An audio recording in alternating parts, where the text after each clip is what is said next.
আসসালামু আলাইকুম প্রিয় এসএসসি বাসী। এখন তো তোমরা আসলে এসএসসি বাসী, কারণ তোমরা কিছুদিন পর এসএসসি 26 মানে পরীক্ষাটা দিবা আর কি, এসসি পরীক্ষা দিবা। আর হচ্ছে আর কয়েকদিন মানে দুই এক দিনের মধ্যে তোমাদের প্রি টেস্ট পরীক্ষাটা।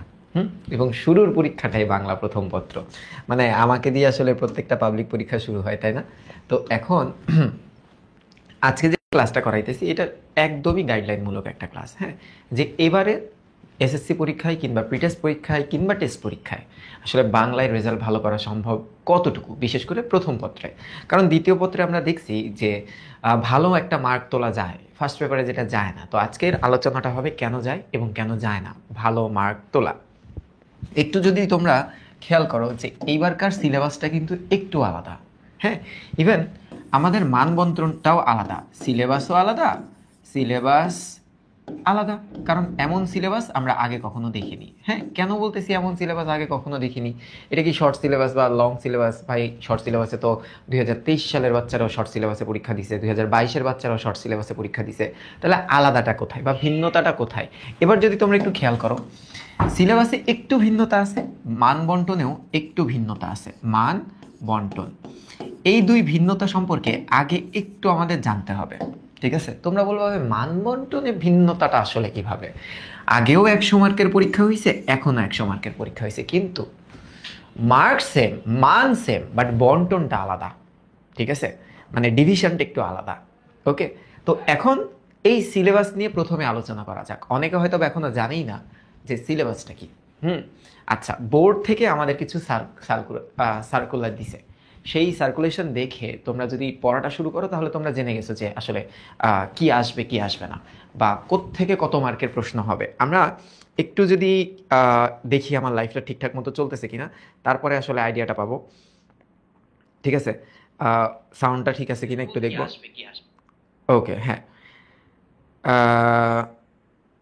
ওকে, তো অনেকের প্রিটেস্ট শুরু হচ্ছে অন্যান্য সাবজেক্ট দিয়ে, কারোর ইংলিশ দিয়ে শুরু হচ্ছে, কারোর ম্যাথ দিয়ে শুরু হইতেছে, কারোর বাংলা দিয়ে শুরু হইতেছে। বাট মেজরিটি স্কুলে বাংলাদেশে প্রত্যেকটা প্রান্তরের স্কুলেই কিন্তু বাংলা দিয়ে শুরু হবার কথা। যদি 2 দিন পরে শুরু হয় তাও এই গাইডলাইনটা তোমার জন্য। ঠিক আছে, একটু মনোযোগ সহকারে তোমরা যদি একটু ক্লাসটা দেখো, ঘন্টাখানিক আমি তোমাদের থেকে একটু ব্যয় করব, তাহলে তোমরা অ্যাটলিস্ট একটু ভালো করতে পারবা ইনশাল্লাহ, আমি আশা করি। তো দেখো, তো প্রথমে এই দুইটা জিনিস সম্পর্কে আমাদের একটু আইডিয়া নিতে হবে। ঠিক আছে, এই দুইটা জিনিস সম্পর্কে চলো আইডিয়াটা নেই। গত বছর যেটা দেখছি আমরা, যে 15টা গদ্য 15টা পদ্য ছিল। ঠিক আছে, গদ্য পদ্য দেখো, 15টা গদ্য পদ্য ছিল। কিন্তু এই বছর কিন্তু আমরা এটা দেখি না। এই বছর একটু ভিন্নতা দেখলাম। কেন এই বছর ভিন্নতা দেখলাম? কারণ তোমরা এক বছরে এসএসসি সিলেবাসটা ধরছো, তোমাদের 9-এর সাথে 10-এর কিন্তু কোনো সম্পর্ক নাই। ঠিক আছে, এই কারণে সিলেবাসটা শর্ট করলো কিভাবে একটু দেখো তো। আমাদের গদ্য রাখলো 7টা। ঠিক আছে, সরি, গদ্য রাখলো কয়টা? 8টা। আর আমাদের পদ্য রাখলো কয়টা বলো তো? পদ্য রাখলো হচ্ছে 9টা। তাহলে মোট মিলে কয়টা হলো দেখো তো? মোট মিলে হলো 17টা। হ্যাঁ, মোট মিলে হলো 17টা। আগে কয়টা ছিল? আগে কিন্তু ছিল 30টা। হ্যাঁ, 30টা। তাহলে দেখো সিলেবাসের ব্যাপ্তিটা একটু ছোট তোমাদের। ওকে, এরপরে আমাদের নাটক এবং উপন্যাস ছিল গত বছর বা গতবার। প্রতিবার নাটকও থাকতো, আবার উপন্যাসও থাকতো। তো এইবার যেই জিনিসটা করলো, এবার ওরা একেবারে একটা বাদই দিয়ে দিল। নাটকটাকে তারা বাদ দিয়ে উপন্যাসটাকে নিয়ে আসলো। ঠিক আছে, তার মানে এখানে যদি আমি এটার সাথে উপন্যাসটা বা নোভেলটা অ্যাড করি, তাহলে আমাদের টোটাল 18টা গদ্য পদ্য উপন্যাস পড়তে হইতেছে। তো সিলেবাসটা এবার একটু কম। মানবন্টনের ক্ষেত্রেও এবার ভিন্নতা দেখা গেল। এরকম ভিন্নতা কখনো দেখা যায়নি। আগে 7টা সৃজনশীল লিখতে হতো, এখন লেখা লাগে 5টা সৃজনশীল। ঠিক আছে, যে আগের বারের বাচ্চারা 7টা সিকিউ লিখতো, 7টা সিকিউ লিখতো, এখন তোমরা লিখবা কয়টা সিকিউ? 5টা সিকিউ। এখন তোমরা বলতে পারো ভাই বাকি 20 মার্ক কোথায়? এই 20 মার্ক নিয়েই কিন্তু প্যাচ। তাহলে আমরা এই দুইটা প্যাচ এখন একটু দূর করে আমাদের গাইডলাইনটা শুরু করতেছি। দেখো, প্রথমত আমি যদি তোমাদেরকে একটু মান বন্টনে নিয়ে যাই, আগে মান বন্টনটা বুঝতে হবে, তারপর আমি সিলেবাস সম্পর্কে আইডিয়াটা দিতেছি। ঠিক আছে, দেখো, তোমার হচ্ছে এসএসসি সমমান পরীক্ষার বিষয়ভিত্তিক নম্বর বিভাজন যেরকম হবে এবার। ঠিক আছে, তো দেখো কেমন হতো। এখানে একটু খেয়াল করবে, এটা খালি বাংলা প্রথম পত্র নিয়ে আমরা আলোচনা করতেছি। ওকে, তাহলে দেখো, বাংলা প্রথম পত্র টোটাল কিন্তু 100 মার্কেরই পরীক্ষা হবে। তোমরা যারা প্রি টেস্ট পরীক্ষা দিতে যাবা বা টেস্ট পরীক্ষা দিবা বা এসএসসি পরীক্ষা দিবা সামনে, সবাই কিন্তু 100 মার্কের পরীক্ষাটাই দিবে। ওকে, 100 মার্কের পরীক্ষাটা দিবে। আচ্ছা ভালো কথা, 100 মার্কের পরীক্ষাটা দিবে, তাহলে বন্টনটা কিভাবে করছে দেখো। আমি যদি গতবারের সাথে একটু তুলনা করি, একটু দেখো গতবার, হ্যাঁ এগুলো একটু জানতে হবে তোমাদের।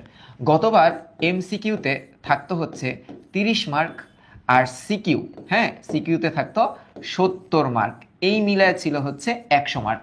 এটা হচ্ছে গতবার বা গত কয়েক সেশন এভাবেই চলছে। তাহলে একটু দেখো, এমসিকিউতে তো অপশন নাই, মানে 30টা কোয়েশ্চেন আসলে 30টাই দাগাতে হতো, বাট এখন এটা করা লাগে না।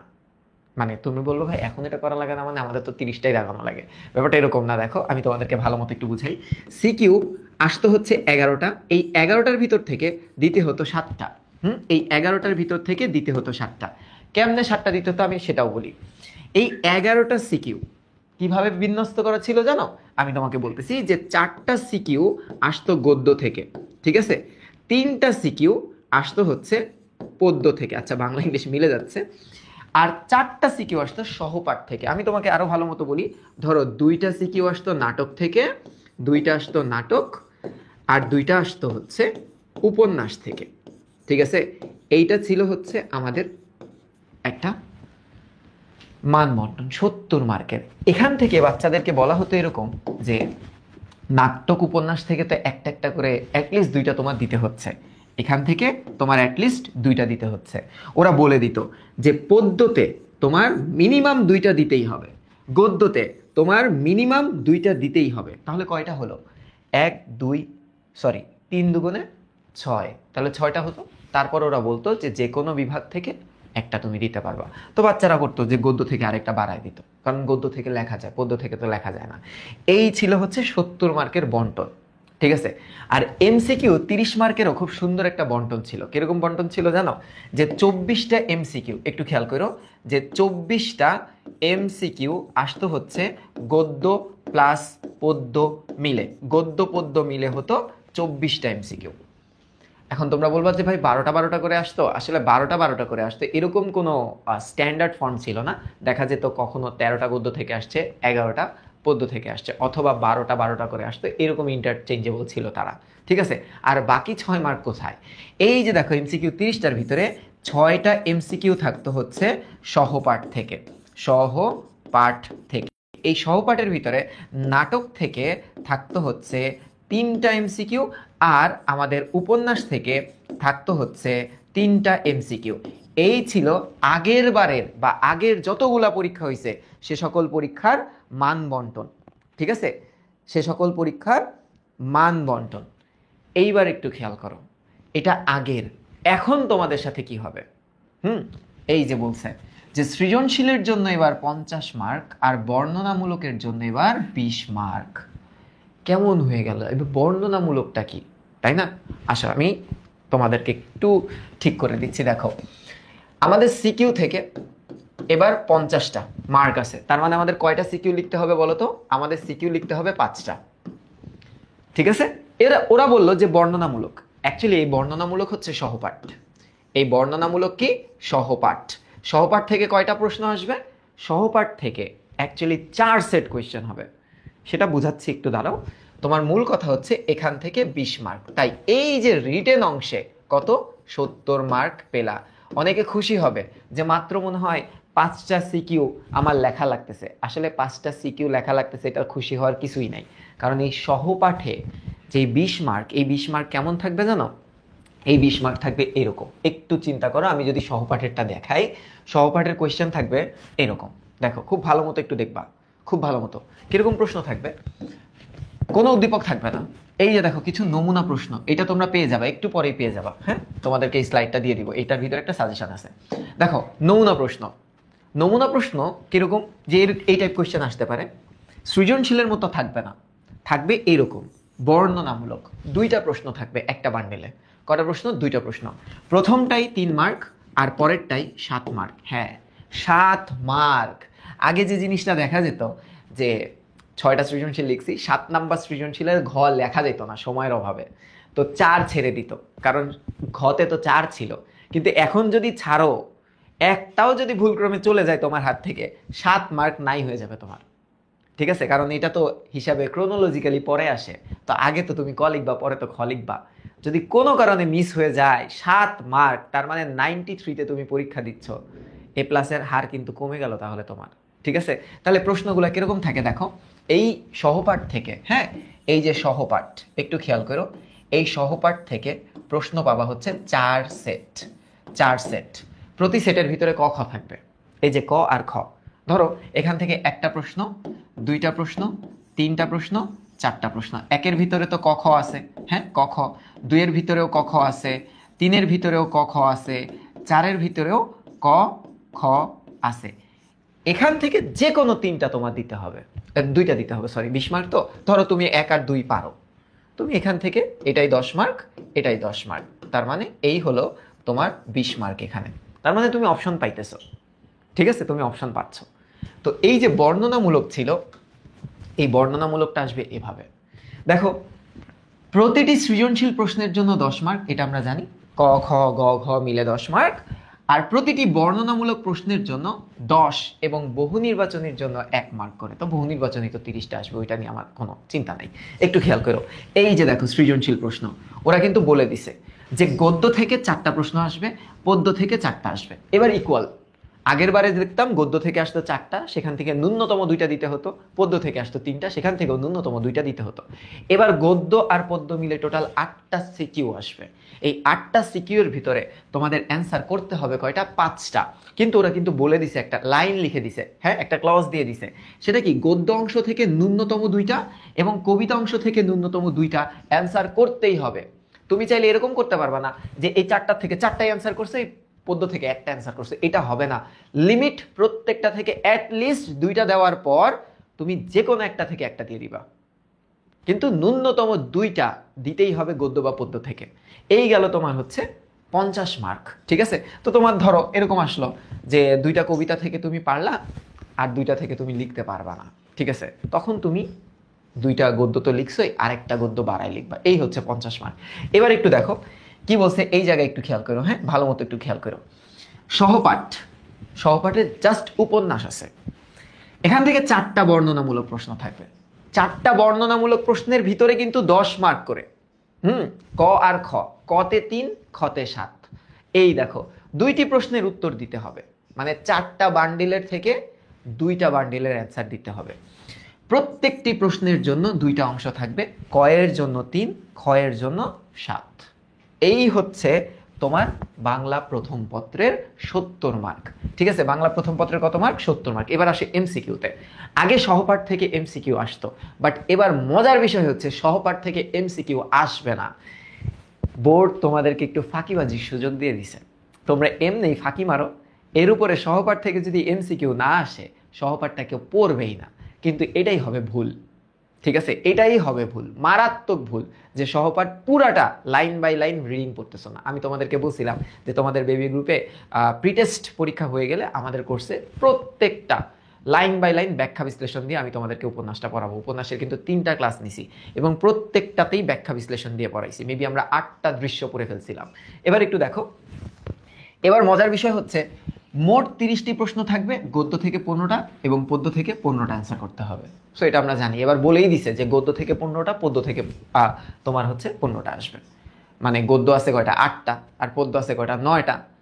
এখন এমনও হতে পারে যে একটা গদ্য থেকে একটা এমসিকিউ আসে না, আবার এমনও হতে পারে যে একটা গদ্য থেকে একাধিক এমসিকিউ আসছে। তোমরা একটু লেখো তো মানবন্টনটা পুরো 100 মার্ক তোমরা বুঝছো কিনা, যে কিভাবে আসবে।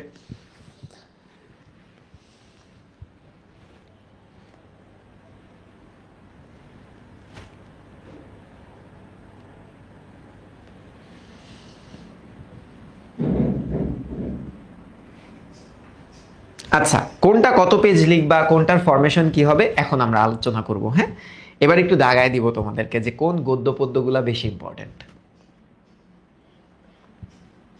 Got it, okay fine. এটা অনেকে জানতাম না আমরা, হ্যাঁ এটা অনেকে জানতাম না, তো সমস্যা নাই। বাংলা দ্বিতীয় পত্র নিয়ে তো আলোচনাটা হচ্ছে না, বাংলা দ্বিতীয় পত্রে তোমাদের এমসিকিউ ক্লাসটা দিয়ে দিছি, আর সিকিউ তোমরা পারবা। ওখানে এমসিকিউ ক্লাসের নিচে দেখবে একটা কোয়েশ্চেন অ্যানালাইসিস দেওয়া আছে, কোনগুলো ইম্পর্টেন্ট কোনগুলো কম ইম্পর্টেন্ট, এটা তোমরা পারবা।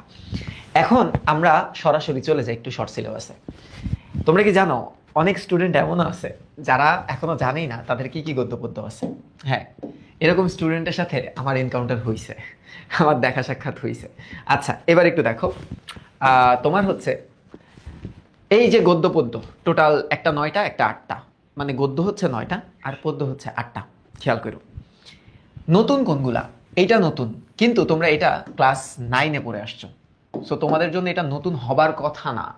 হ্যাঁ, এইটা পুরাতন, এটাতে একটু স্টার দিয়ে রাখো। কয় স্টার? 2 স্টার, মানে খুব গুরুত্বপূর্ণ। ঠিক আছে, আচ্ছা মনে রাখবা যদি বই পড়া থেকে প্রশ্ন হয় তবে শিক্ষা ও মনুষ্যত্ব থেকে প্রশ্ন হবে না। কারণ কি জানো, এটা হচ্ছে প্রবন্ধ। 2টা প্রবন্ধ আসা মানে পরীক্ষায় লেখা খুব টাফ হয়ে যাবে, সো হয়তো বা আসবে না। ঠিক আছে, হয়তো বা আসবে না, তবে এই 2টাই গুরুত্বপূর্ণ, এই 2টাই গুরুত্বপূর্ণ। ঠিক আছে, 2টাই গুরুত্বপূর্ণ। আচ্ছা, এবার তোমরা দয়া করে একটু নিম গাছটাকে দাগাও, নিম গাছটাকে একটু দাগায় রাখো। ঠিক আছে, এইগুলা হচ্ছে মহা গুরুত্বপূর্ণ, যে শুভা, বই পড়া, নিম গাছ এবং শিক্ষা ও মনুষ্যত্ব, এগুলো হচ্ছে মহা গুরুত্বপূর্ণ। বুঝতে পারছো, তোমাদের জন্য এটা মহা গুরুত্বপূর্ণ। এরপরে তোমরা একটু দেখো, আমাটির ভেপু থেকে প্রশ্ন আসতে আগের বারও কমই দেখা গেছে, মানে বিগত কয়েকবার বোর্ডে আমাটির ভেপু থেকে প্রশ্ন একটু কমই আসছে। হ্যাঁ, আচ্ছা, আবার 21-এর গল্পটা তো নতুন, সো এইটা হচ্ছে নিউ। হ্যাঁ, তারপরে হচ্ছে এইটা নিউ, এই 2টা নিউ, এই 2টা নিউ। 21-এর গল্পটা নাও আসতে পারে, বুঝতে পারছো? প্রেক্ষাপট অনুসারে 21-এর গল্পটা আসার সম্ভাবনা হয়তো বা একটু কম, কিন্তু 21-এর গল্পটা অনেক বেশি সোজা। এখন তোমরা একটু খেয়াল রাখবা, গল্পগুলোর থিমগুলো একটু মনে রাখার চেষ্টা করবো। তা আমি এই 4টাকে একটু বেশি প্রায়োরিটি দিছি। হ্যাঁ, এই 4টাকে বেশি প্রায়োরিটি দিছি, তারপরে প্রত্যেকটাকে একটু কম করে প্রায়োরিটি দিলাম, একটু কম করে প্রায়োরিটি দিলাম। ঠিক আছে, একটু কম করে প্রায়োরিটি দিলাম। তো এই প্রায়োরিটি অনুসারে তোমরা একটু পড়ো। মূল কথা আমি বারবার সবাইকে বলি যে প্রত্যেকটা পড়তে হবে ভালো রেজাল্ট করতে হলে, কারণ এবার শর্ট সিলেবাস, এর থেকে বেশি শর্ট আর কইরো না। এগুলাকে একটু বেশি জোর দিয়ে পড়ো, কারণ বই পড়াটা এমনি জোর দিয়ে পড়া লাগে। আবার দেখো শিক্ষা মনুষ্যত্ব এমনি জোর দিয়ে পড়া লাগে। নিম গাছ, এটার ভিতরে কন্টেন্ট কম, এটা আসলে লেখাটা একটু টাফ হয়ে যাবে। ঠিক আছে, এই কারণে এটা জোর দিয়ে পড়তে হয়। ক্লিয়ার হয়েছে তো? আর শুভাটা ইম্পর্টেন্ট, প্রতি বছরই এই শুভা থেকে একাধিক প্রশ্ন হয়। তাহলে এই যে শর্ট সিলেবাস, এই 9টার বাইরে কিন্তু তোমাদের কিছু নাই। তো তোমরা যদি বেশি পড়তে চাও পড়তে পারো, কোনো সমস্যা নেই। এবার একটু খেয়াল করো, আমরা যদি একটু এখানে আসি, ঠিক আছে, আমরা যদি একটু এখানে আসি, কবিতায় কবিতা আছে আমাদের 8টা। খেয়াল করো, এই যে এই 8টা কবিতার ভিতরে কোনগুলো আসলে বেশি ইম্পর্টেন্ট? কবিতার মতো কবিতা যেগুলো আছে, আমি যদি বলি যে কবিতার মতো কবিতা আসলে, হ্যাঁ, যেগুলো আসলে অনেকটা মেটাফরিক্যাল, যদিও কবিতাগুলো মেটাফরিক্যালি হয়, কিন্তু কিছু কিছু কবিতা পড়লে বোঝা যায়। যেমন দেখো উমর ফারুক, এটা অনেকটা গল্পের মতো, কারণ এটা বাস্তব কাহিনী থেকে নেওয়া হয়েছে। আবার জীবন বিনিময়, এটাও অনেকটা এরকম। ঠিক আছে, আবার দেখো বসে, প্রতিবাদী চেতনার একটা কবিতা। আবার দেখো তোমাকে পাওয়ার জন্য হে স্বাধীনতা, এটা সংগ্রামী চেতনা বা আমাদের স্বাধীনতা যুদ্ধের সাথে জড়িত একটা কবিতা। আবার দেখো আমি কোনো আগন্তুক নই, এটা প্রকৃতি প্রেমিক একটা কবিতা। আবার দেখো বৃষ্টি, এখানে খুব সুন্দর প্রকৃতি চেতনা নিয়ে লেখা, সেই দিন এই মাঠ, প্রকৃতি চেতনা নিয়ে লেখা। তাহলে তোমরা কিন্তু সাজেশনটা নিজেরাই বানাইতে পারো যে এই 3টারই কমন থিম, এই 3টা একসাথে পরীক্ষায় তো দিবে না, দিবে এই 3টা কিন্তু একসাথে পরীক্ষায় দিবে না। তারপর আমি বলি যে সেই দিন এই মাঠটা, এটা ভালো গুরুত্বপূর্ণ। আমি কোনো আগন্তুক নই, এটা ভালো গুরুত্বপূর্ণ। তোমাকে পাওয়ার জন্য স্বাধীনতা, এটা ভালো গুরুত্বপূর্ণ। কপোতাক্ষ নদ, এইটা ভালো গুরুত্বপূর্ণ। আর বাকিগুলা খুবই ইজি এবং খুবই সিম্পল। ঠিক আছে, বাকি প্রত্যেকটাকে আমি 1 স্টার করে দিয়ে গেলাম। এই 1 স্টার দেওয়া মানে কিন্তু এই না, দেখো 1 স্টার দেওয়া মানে কিন্তু এই না যেগুলো আসবে না। তোমরা অনেকে বলতে পারো পরীক্ষা দিয়ে এসে, ভাই আপনি যা দিচ্ছেন তা কিছু আসে না। আরে ভাই, আমি যেগুলাকে ডাবল স্টার করে দিছি, এগুলা ডাবল স্টার দেওয়ার উদ্দেশ্য হচ্ছে যেগুলোকে একটু জোর দিয়ে বা প্রেশার দিয়ে পড়বা, কারণ এইগুলা কবিতার মতো কবিতা। ঠিক আছে, আর এইগুলা একটু ইজি, তুলনামূলক ইজি, রিডিং করলেই পারা যায় এমন কিছু কবিতা। তাহলে এই হচ্ছে তোমাদের শর্ট সিলেবাসের কন্টেন্ট। ঠিক আছে, শর্ট সিলেবাসের কন্টেন্ট। এখন আমাদের কাছে কয়েকটা প্রশ্ন আসবে। কি কি প্রশ্ন আমি তোমাদেরকে এখানে একটু বলি। যে প্রথমে বহু নির্বাচনী নিয়ে আলোচনা করব, তারপর সিকিউতে মার্ক কিভাবে তোলা যায় সেটা নিয়ে আমি আলোচনা করব, কতটুকু লেখা উচিত বা না লেখা উচিত। আচ্ছা দেখো, বহু নির্বাচনী এমসিকিউতে 30 যে তুলতে পারে তার অনেকটা A+ হাতে চলে আসে। ঠিক আছে, তো কয়েকটা দিক মেনটেন করতে হবে আমাদের। কি কি দিক মেনটেন করতে হবে দেখো, এমসিকিউর যদি টাইপগুলো আমরা একটু খেয়াল করি বা একটু যাচাই বাছাই করি, এমসিকিউ এর টাইপ, হ্যাঁ, এই টাইপের ভিতরে কিছু এমসিকিউ এমন থাকে, দেখো জ্ঞানমূলক, সব থেকে ইজিয়েস্ট এমসিকিউ হচ্ছে জ্ঞানমূলক। এই জ্ঞানমূলকগুলা বাচ্চারা পারে, সরাসরি উত্তর তো জ্ঞানমূলক, হ্যাঁ জ্ঞানমূলক। আচ্ছা, ধরো জ্ঞানমূলক একটা এমসিকিউর ভিতরে যদি আমি তোমাকে এভাবে দেই, বলো তো যে আমাদের 21-এর গল্প নামে একটা রচনা ছিল না, বলো 21-এর গল্প রচনায় তপুর স্ত্রীর নাম কি ছিল? ধরো এই একটা প্রশ্ন, তপুর স্ত্রী, হ্যাঁ স্ত্রীর নাম কি ছিল? এগুলা হচ্ছে জ্ঞানমূলক এমসিকিউ। আচ্ছা, ওকে। তো মানে সরাসরি তোমার কাছে প্রশ্ন চাবে। এখন একটু খেয়াল করো, এই জ্ঞানমূলক এমসিকিউর ভিতরে কিছু টাইপ আছে। কেমন টাইপ? নাম্বার 1 লেখো চরিত্র। এই যে এই প্রশ্নটা এমন প্রশ্ন, হ্যাঁ শুভার বাবার নাম কি? বুঝা গেছে? শুভার মায়ের নাম কি? কিংবা ধরো আমি যদি বলি দুর্গার বাবার নাম কি, এরকম প্রশ্ন, চরিত্র কেন্দ্রিক কোয়েশ্চেন। তাহলে চরিত্রগুলো আমার একটু ভালো মতো পড়তে হইতেছে। Okay fine. এবার একটু দেখো কবি পরিচিতি কেন্দ্রিক কোয়েশ্চেন, কবি পরিচিতি, পরিচিতি, হ্যাঁ কবি পরিচিতি কেন্দ্রিক কোয়েশ্চেন। কবি পরিচিতি কেন্দ্রিক কোয়েশ্চেনগুলো এরকম হবে, ধরো যে ডাক ঘর, হ্যাঁ ডাক ঘর কে রচনা করেন? ঠিক আছে, করেন, এই একটা প্রশ্ন দিল ধরো। অথবা ধরো তোমাকে দিল মেঘনাদ বধ, মেঘনাদ বধ কি ধরনের রচনা? কি ধরনের রচনা? বুঝতে পারছো? কি ধরনের রচনা, এমন প্রশ্ন দিছে, সরাসরি এমন প্রশ্ন দিছে। আচ্ছা, তাহলে ধরো এটার অ্যান্সারটা কি কেউ বলতে পারবা? ডাকঘর কে রচনা করেন? ডাকঘর একটা নাটক, বলো তো এটা কে রচনা করেন? এটা রচনা করে হচ্ছে রবি ঠাকুর। এটা রচনা করছে হচ্ছে রবি ঠাকুর। তো লেখো রবি ঠাকুর। ওকে, রবি ঠাকুর। আচ্ছা, এবার একটু চিন্তা করো, মেঘনাদ বধ কি ধরনের রচনা? এটা একটা মহাকাব্য। মাইকেল মধুসূদন দত্ত, যারা কপোতাক্ষ নদ পড়ছো তারা এটার অ্যান্সার দিতে পারবা, যেটা হচ্ছে একটা মহাকাব্য। তার মানে প্রথম অংশটা আমাদের গেল চরিত্র, দ্বিতীয় অংশটা আমাদের গেল কবি পরিচিতি। এবার একটু খেয়াল করো, খুব ভালো মতো খেয়াল করবা, হ্যাঁ খুব ভালো মতো দেখো। কবি পরিচিতির পর আমাদের অবশ্যই শব্দার্থ পড়তে হবে, শব্দার্থ পড়তে হবে, শব্দার্থ। হ্যাঁ, শব্দার্থ থেকে কোয়েশ্চেন আসবে, সরাসরি শব্দার্থ তুলে দিবে যে এটার অর্থ কি, ওইটার অর্থ কি, এভাবে সরাসরি তুলে দিবে। বোঝা গেছে? এরপরে যে জিনিসটা থাকে সেটা হচ্ছে পাঠ পরিচিতি। হ্যাঁ, পাঠ পরিচিতি থেকেও কিন্তু কোয়েশ্চেন হবে। পাঠ পরিচিতি যেটা আমরা স্কিপ করে যাই, পাঠ পরিচিতি থেকে যে প্রশ্নগুলো হতে পারে তার ভিতরে একটা কমন কোয়েশ্চেন হচ্ছে, ধরো কমন কোয়েশ্চেন কি জানো? যে গ্রন্থ, উৎস গ্রন্থ, এটা হচ্ছে একটা কমন কোয়েশ্চেন। উৎস গ্রন্থ থেকে কেমন প্রশ্ন আসে? উৎস গ্রন্থ বা জিনিসটা কি? উৎস গ্রন্থ, ঠিক আছে। প্রশ্নটা এরকম, ধরো আমি যদি তোমাদেরকে লিখি যে কই গেল, তোমাকে পাওয়ার জন্য হে স্বাধীনতা, এটা লেখকের কোন কাব্যগ্রন্থের অন্তর্গত? তোমাকে পাওয়ার জন্য, তোমাকে পাওয়ার জন্য, পাওয়ার জন্য ডট ডট ডট দিলাম, এটা আমাদের কবির, হ্যাঁ কবির কোন কাব্য গ্রন্থের অন্তর্গত? এই প্রশ্নটা ধরো, এই টাইপ কোয়েশ্চেনকে বলা হয় যে পাঠ পরিচিতির উৎস গ্রন্থ সংক্রান্ত প্রশ্ন, ঠিক আছে, গ্রন্থের অন্তর্গত। ওকে, ধরো এই প্রশ্নটা তোমাদেরকে করছে, তাহলে অ্যান্সার দিতে পারবা না যে বন্দি শিবির থেকে? পারবা না। তাহলে একটু মনে রাখো যে জ্ঞানমূলক এমসিকিউর জন্য আমার এই 4টা জিনিস সম্পর্কে ভালো মতো ধারণা থাকতে হয়, এবং এই 4টা জিনিস সম্পর্কে বাচ্চা কাচ্চারা ভালো ধারণা থাকেই, হ্যাঁ কারণ সারা বছর তো পড়ে। আমি সবাইকে খারাপ বলে দাবি করতেছি না, সবাই টুকটাক লেখাপড়া করছে, আর যারা একদমই করে নাই সেগুলোরও কোনো কারণ আছে যে কারণে ওরা লেখাপড়া করেই নাই। এই যে গেল, এক হচ্ছে জ্ঞানমূলক এমসিকিউ। জ্ঞানমূলক এমসিকিউ হচ্ছে সব থেকে ইজি। এই 30টার ভিতরে অ্যাটলিস্ট তোমরা 15টা কোয়েশ্চেন পাবা জ্ঞানমূলক এমসিকিউ, ঠিক আছে। তাহলে এই পার্টটা আমাদের সব থেকে ইজি গেল। এবার একটু মিডিয়াম টাইপ যে কোয়েশ্চেনগুলো হয়, মিডিয়াম, একদম মিডিয়াম টাইপ যদি কোনো কোয়েশ্চেন তোমাদের কাছে বলা হয়, তবে সেইগুলা হচ্ছে অনুধাবনমূলক এমসিকিউ। অনুধাবনমূলক মূলক এমসিকিউ, ঠিক আছে, অনুধাবনমূলক এমসিকিউ। এই অনুধাবনমূলক এমসিকিউ যদি তোমরা ভালো করতে চাও, তবে তোমার ভালো করতে হবে কিভাবে জানো?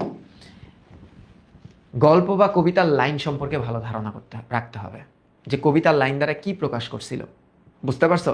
আরেকটু বলে দেই, এই অনুধাবনমূলক এমসিকিউ বা অনুধাবনমূলক কোয়েশ্চেন, এটার জন্য তোমাদের একটু টিকাটা পড়তে হবে। কি পড়তে হবে? টিকা, শব্দার্থ ও টিকা আছে না, হ্যাঁ, যেগুলোর ব্যাখ্যাটা একটু বড় দেওয়া, সেটা তোমাদের একটু পড়তে হবে। এবং খালি পড়তে হবে না, একটু ভালো মতো তোমাদের পড়তে হবে, ঠিক আছে? যেমন ধরো এখানে একটা প্রশ্ন করছি, যে চিন্তা করো এখানে দিলাম, ধরো একটা প্রশ্ন, তার চোখের নিচে অপরাহ্নে দুর্বল আলোর ঝিলিক বলতে কি বোঝানো হয়েছে, এটা খতে করা নাই, এই প্রশ্নটা এমসিকিউতেই করছে, হ্যাঁ, এমসিকিউতেই করছে, তখন অ্যান্সারটা কি হবে? এগুলো হচ্ছে সরাসরি লাইনের অর্থ, ডিরেক্ট অর্থ চায়, এমসিকিউতে চায়। এগুলা কিন্তু একটু টাফ হয়, তুলনামূলক টাফ হয়। এর জন্য তোমরা যখন কবিতা পড়ছিলা না, প্রত্যেকটা কবিতা পড়ার টাইমে আমি পাশে লিখে লিখে দেই যে এই লাইনে এটা প্রকাশিত হয়েছে, ওই লাইনে ওইটা প্রকাশিত হয়েছে। তো আমার জানা মতে তোমাদের বইটা খুললে এগুলো একটু পাবা, একবার রিডিং দিলেই হয়ে যাবে তোমাদের, ঠিক আছে? এবার একটু ভালো মতো খেয়াল করো, আমি পুরো ব্যাপারটা বুঝাই দিতেছি। এরপরে যে এমসিকিউটা থাকবে, যেগুলা সব থেকে টাফ ধরা হয়, সেই টাফ এমসিকিউ কোনটা জানো? সেই টাফ এমসিকিউ হচ্ছে ভাবের সঙ্গতিমূলক, ভাবের সঙ্গতিমূলক এমসিকিউ। ভাবের সঙ্গতিমূলক এমসিকিউতে একটা উদ্দীপক দেওয়া থাকে, ছোট্ট 2-3 লাইনের উদ্দীপক দেওয়া থাকে। এবার বলে যে তোমার পঠিত তোমাকে পাওয়ার জন্য হে স্বাধীনতা কবিতার সাথে কোন দিকটার মিল আছে। এটা হচ্ছে ভাবের সঙ্গতিমূলক এমসিকিউ। হ্যাঁ, দেখো, ভাবের সঙ্গতিমূলক এমসিকিউ এগুলা কিন্তু পারাটা খুব টাফ, যদি পারতে হয় প্রত্যেকটা লাইন সম্পর্কে ভালো ধারণা থাকতে হয় বইয়ের। তার মানে দেখো, এই যে তোমার কি বলে বাংলা প্রথম পত্র যেটা, এটা না তোমাকে গাইড হেল্প করতে পারবে, না তোমাকে কারোর ওয়ান শট হেল্প করতে পারবে, তুমিই তোমার হেল্প করতে পারবা, যে বইটা একটু তোমার খুব ভালো মতো, খুব স্ট্রংলি বইটা পড়তে হবে, ঠিক আছে? এই ভাবের সঙ্গতিমূলকের সাথে কিন্তু আমাদের বহুপদী প্রশ্ন থাকে।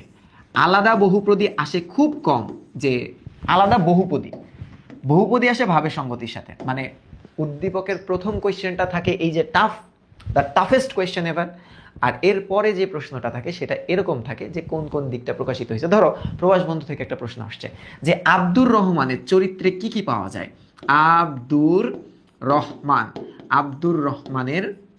আব্দুর রহমানের ক্যারেক্টারিস্টিক্স বা চরিত্র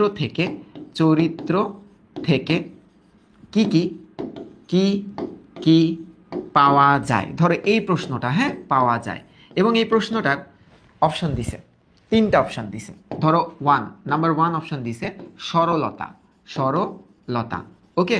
নাম্বার 2 অপশন কি দিছে? ধরো সরলতার পর অপশন দিছে হচ্ছে, আমি যদি বলি দেশপ্রেম, ওকে, দেশপ্রেম। আচ্ছা, তারপরে ধরো 3 নাম্বারটাই দিছে অতিথি পরায়ণতা।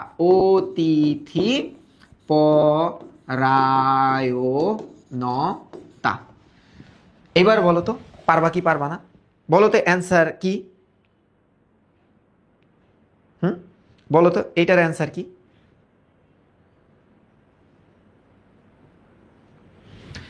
আব্দুর রহমানের ক্যারেক্টারের সাথে কোন জিনিসটা মিলে। হ্যাঁ, ধরো উদ্দীপকে এরকম একটা ক্যারেক্টার দিছে, উদ্দীপকে ক্যারেক্টারটা দিছে হচ্ছে মুস্তাফিজুর রহমান সানি। তাহলে দেখবা সরলতা, দেশপ্রেম, অতিথি পরায়ণতা সবই মিলে যাবে। এবং এই পাঠটা পারার জন্য পাঠ পরিচিতিটা পড়তে হবে। কি পড়তে হবে? পাঠ পরিচিতির শেষে এই চরিত্র কেন্দ্রিক কিছু তথ্য দেওয়া থাকে, এবং তোমরা প্রবাস বন্ধুটা খুলে দেখো, এই 3টা জিনিসই পাঠ পরিচিতির একদম শেষে দেওয়া আছে, ঠিক আছে? তাহলে এমসিকিউ ভালো করার উপায়টা কি? তোমার কিভাবে পড়তে হবে বইটা? শুরু করবা কবি পরিচিতি থেকে। বই পড়বাটা কিভাবে দেখো, বই পড়বা মানে কোনো কিছু বাদ দেওয়া যাবে না। বই পড়বা কিভাবে দেখো, প্রথমে তুমি পড়বা কবি পরিচিতি, কবি বা লেখক পরিচিতি। তারপর তোমার কি পড়তে হইতেছে? তারপর তোমার মূল রচনা পড়তে হইতেছে। মূল রচনাটাকে 2 ভাগে ভাগ করবা।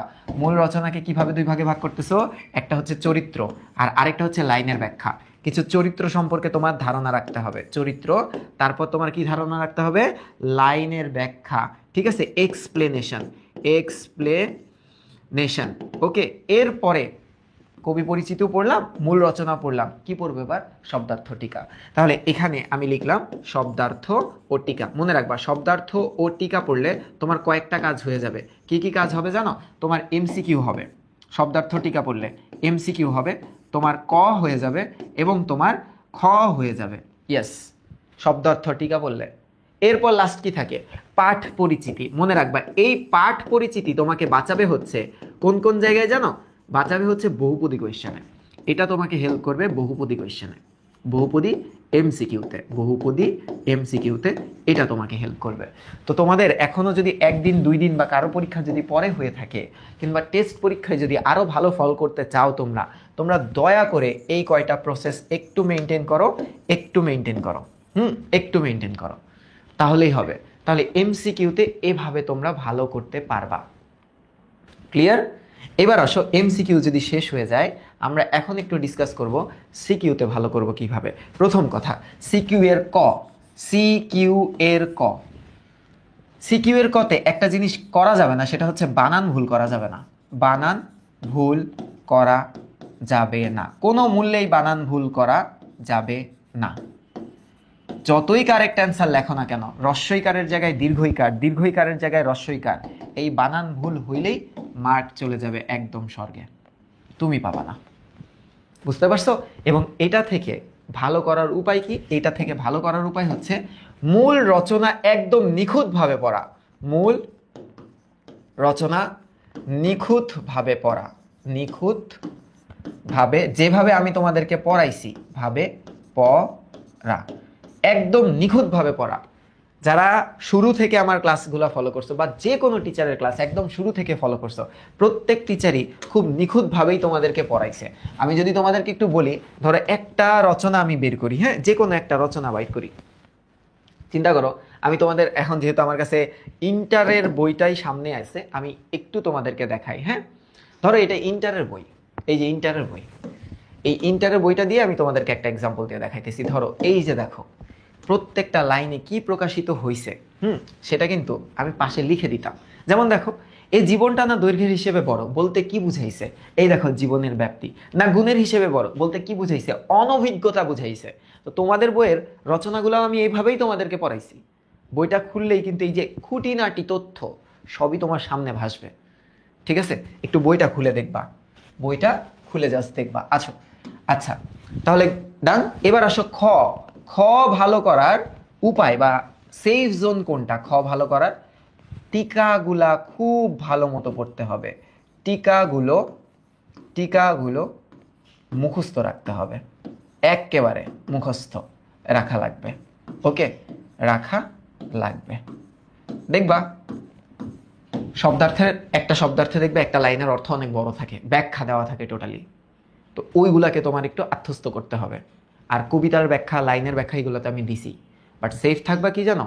তুমি এই টিকাগুলাকে মুখস্থ রাখবা, একদম 100% মুখস্থ রাখবা, সাথে লাইনের ব্যাখ্যাগুলা খুব ভালো মতো, লাইনের ব্যাখ্যা এগুলা খুব ভালো মতো মাথায় রাখবা। এই হচ্ছে তোমার খতে ভালো করার উপায়।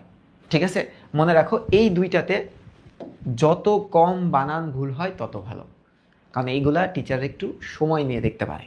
আর বাকি বড় বড় গদ্য পদ্যগুলো ওরা তারা দেখতেও বিরক্ত হয়, এই দুইটা একটু ভালো মতোই দেখে। বুঝতে পারছো? এখন সাইজ নিয়ে একটু পরে আলোচনা করতেছি। এখন দেখো প্রশ্নটা আসে যে ভাই গ আর ঘ, এই গ ঘ কমন পাওয়ার কি কোনো উপায় আছে? কমন পাওয়ার তো উপায় আছে, 100% উপায় আছে। কেমনে কমন পাওয়ার 100% উপায় আছে জানো? খুব ইজি কমন পাওয়ার উপায়। দেখো এখানে তোমাদেরকে যখন আমি শর্ট সিলেবাসটা বোঝাচ্ছিলাম, দেখো আমি মূল থিম থেকেই তো আসে, তাই তো? হ্যাঁ, মূল থিম থেকেই তো আসে। ধরো কপোতাক্ষ নদ থেকে যদি কোনো সৃজনশীল আসে, কি সৃজনশীল আসতে পারে বলো তো? স্বদেশ প্রেমের প্রতি একটা মায়া মহব্বত ভালোবাসা বা স্মৃতিকাতরতা। এই যে পাশে লেখাই আছে দেখো, স্মৃতিকাতরতার আবরণে গভীর দেশপ্রেম। জীবন বিনিময় থেকে যদি কোনো কোয়েশ্চেন হয় বা কোনো উদ্দীপক হয়, তবে এমন একটা উদ্দীপক হবে যে জায়গায় সন্তানের প্রতি ভালোবাসা প্রকাশিত হয়েছে। তাহলে এই যে দেখো সন্তান বাৎসল্য। এবার দেখো উমর ফারুক থেকে যদি কোনো রচনা আসে, তাহলে ন্যায় বিচার, সততা, কঠোর পার্সোনালিটি এখান থেকে আসবে। দেখো এখানে বলছে কিন্তু এই যে ন্যায়পরণতা, সততা, সম্প্রীতি, পরমত সহিষ্ণুতা। সেই দিন এই মাঠ টোটালি প্রকৃতি নির্ভর একটা কবিতা। এখান থেকে কি আসবে? মানুষ অবিনশ্বর না নশ্বর? মানুষ নশ্বর, প্রকৃতি অবিনশ্বর। ঠিক আছে, এই যে দেখো প্রকৃতি চেতনা। তবে আমি 100% বলে দিই, এখান থেকে যদি প্রশ্ন আসে কিরকম আসবে? আসবে হচ্ছে মানুষ মরণশীল, প্রকৃতির কোনো মরণ নাই, প্রকৃতির রূপরস গন্ধের কখনো শেষ হয় না, বা সভ্যতা নিয়ে আসবে। ঠিক আছে, ওখানে ব্যাবিলন আর এশিরীয় সভ্যতা আছে না, সভ্যতা নিয়ে আসবে, 100% শিওর থাকো। এবার দেখো তো বৃষ্টি, সেম প্রকৃতি চেতনা। তারপর দেখো আমি কোনো আগন্তুক নই, প্রকৃতির চেতনা। এই তিনটা একসাথে পরীক্ষার হলে কখনোই আসবে না, কারণ এই তিনটারই থিম সিমিলার। হ্যাঁ, এবার একটু দেখো এই যে তোমাকে পাওয়ার জন্য হে স্বাধীনতা, মনে রাখবা আত্মত্যাগ।